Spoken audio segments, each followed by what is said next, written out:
नई तजारती राहदारियाँ खोलने और इक़्तिसादी रवाबित बढ़ाने का अज़्म। वज़ीर आज़म शहबाज शरीफ 2 रोज़ा दौरे पर ताजिकिस्तान पहुँच गए। दोशंबे में सदारती महल की आमद पर वज़ीर आज़म को गार्ड ऑफ ऑनर पेश किया गया। वज़ीर आज़म ने इस्माइल सामानी की यादगार पर फूल भी रखे। पाकिस्तान और ताजिकिस्तान के दरमियान बाहमी दिलचस्पी के मुख्तलिफ शोबों में ताउन पर तबादला ख्याल होगा।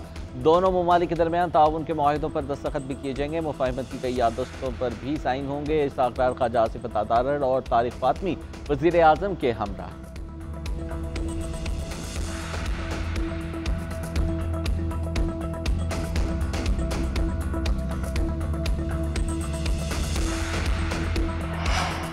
साबिक़ खातून अव्वल बुशरा बीबी को बड़ा रिलीफ मिल गया। 190 मिलियन पाउंड केस में अबूरी जमानत मंजूर। खुसूसी एहतसाब अदालत के जज मोहम्मद अली वड़ाइश ने अबूरी जमानत की मंजूरी दे दी। डेप्टी प्रोसिक्यूटर जनरल ने दलाइल दिए कि बुशरा बीबी की गिरफ्तारी मतलूब नहीं। चेयरमैन नैब ने वारंट गिरफ्तारी जारी नहीं किए। जब वारंट जारी नहीं हुए तो ये दरख्वास्त गैर मौसर है। समाअत के दौरान इस्तग़ासा के 3 गवाहों पर जिरह मुकम्मल। मजमूई तौर पर 27 गवाहों पर जिरह कर ली गई। मजीद समाअत 5 जुलाई तक मुलतवी।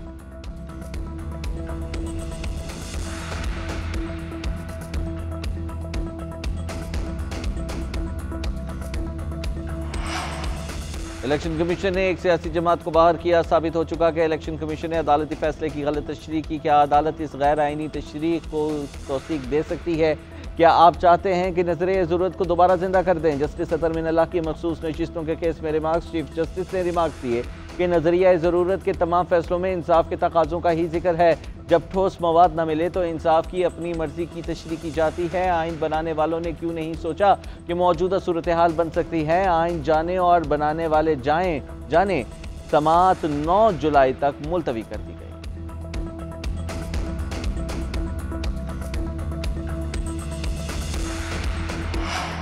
बानी पीटीआई की गिरफ्तारी आलमी क़वानीन की खिलाफवर्जी करार। अक़वाम मुत्तहिदा के वर्किंग ग्रुप ने फौरी रिहाई का मुतालबा कर लिया। ग्रुप का कहना है कि बानी को इजहार राय की आज़ादी के हक़ पर गिरफ्तार किया गया। मुनसिफाना ट्रायल और हकूक़ देने से भी इनकार किया गया। उनकी जमात के उम्मीदवारों को गिरफ्तार किया। पार्टी छोड़ने के लिए डराया गया। बल्ले के निशान से महरूम किया गया। आज़ाद लड़ने पर मजबूर किया गया। खुद साबिक़ वज़ीर आज़म 150 मुक़दमात का सामना कर रहे हैं। बज़ाहिर इसका मकसद उन्हें नाअहल करना था। हुकूमती मौक़िफ़ जानने के लिए राबिता किया मगर जवाब नहीं मिला। हुकूमत से वर्किंग ग्रुप को पाकिस्तान के दौरे की इजाज़त देने का भी मुतालिबा। जुल्फ़ी बुखारी का ग्रुप की रिपोर्ट का खैर मक़दम। हुकूमत से फौरी अमल दरामद का मुतालिबा।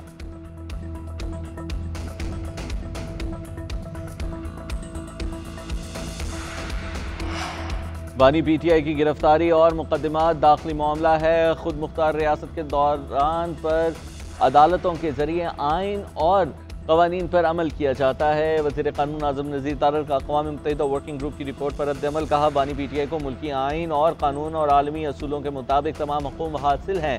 वो एक सज़ा याफ्ता कैदी के तौर पर जेल में हैं। कई मुकदमात में बानी पीटीआई को रिलीफ मिलना शफाफ मुनसिफाना ट्रायल और अदालती निज़ाम का मजहर है। आइन, कानून और आलमी असूलों से मावरा कोई भी मुतालबा इम्तियाजी, जानिबदाराना और अदल के मुनाफी कहलाएगा।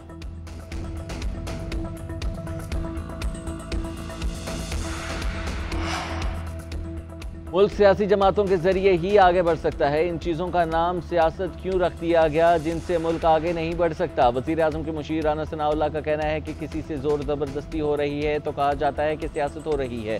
हमें अपने रवैयों पर नज़रसानी करनी चाहिए। मनफी रवैयों से हमेशा मुल्क की बदनामी होती है। हमें एक तहरीक के तौर पर आगे बढ़ना चाहिए। मुल्कों की तरक्की का दारोमदार सियासी इस्तेहकाम से है। झूठ पर मुल्क तरक्की नहीं करते।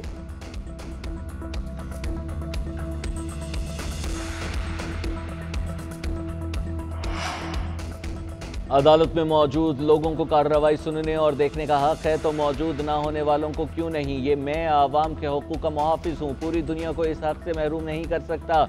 अदालती रिपोर्टिंग पर पाबंदी का नोटिफिकेशन कलअदम करार देने की समाअत के दौरान chief justice Islamabad high court के रिमार्क्स। अदालत ने रिमार्क्स दिए कि रिपोर्टर्स तो बिल्कुल दुरुस्त रिपोर्टिंग करते हैं। शाम को जो प्रोग्राम्स में बैठकर फैसले सुनाते हैं वो मसला है।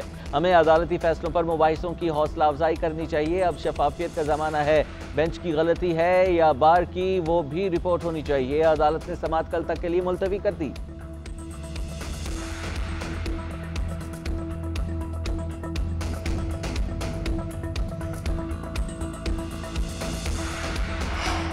वज़ीर आला पंजाब मरीम नवाज की ज़ेर सदारत खुसूसी इजलास। इन्फोर्समेंट अथॉरिटी के क़याम के लिए मुजव्वज़ा क़वानीन में तरमीम का जायज़ा। मरीम नवाज का अथॉरिटी के क़याम के लिए कानूनी कार्रवाई जल्द मुकम्मल करने का हुक्म। मॉनिटरिंग का फुल प्रूफ मैकेनिज़्म तश्कील देने की हिदायत। इन्फोर्समेंट अथॉरिटी निर्खों की मॉनिटरिंग और कार्रवाई करेगी। मरीम नवाज का कहना है कि आवाम को महंगाई से निजात दिलाने के अज़्म को गैर मुतज़लज़ल है। ज़ख़ीरा अंदोज़ी करने वालों को आवाम के मफादात से खेलने की इजाज़त नहीं दी जा सकती।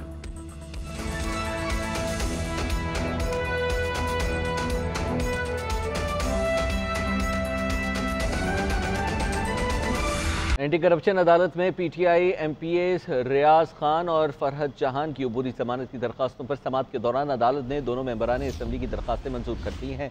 तफसीलात क्या हैं बताने के लिए कामरान शाह हमारे साथ मौजूद हैं। कामरान बताइएगा इस हवाले से।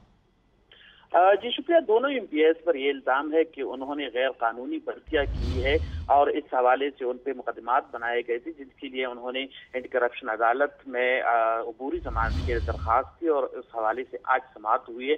समाअत एंटी करप्शन अदालत के जज सलाहुद्दीन खान ने की है और अदालत ने दोनों मेंबरान असम्बली की जो अबूरी जमानत की दरखास्त है वो मंजूर की है।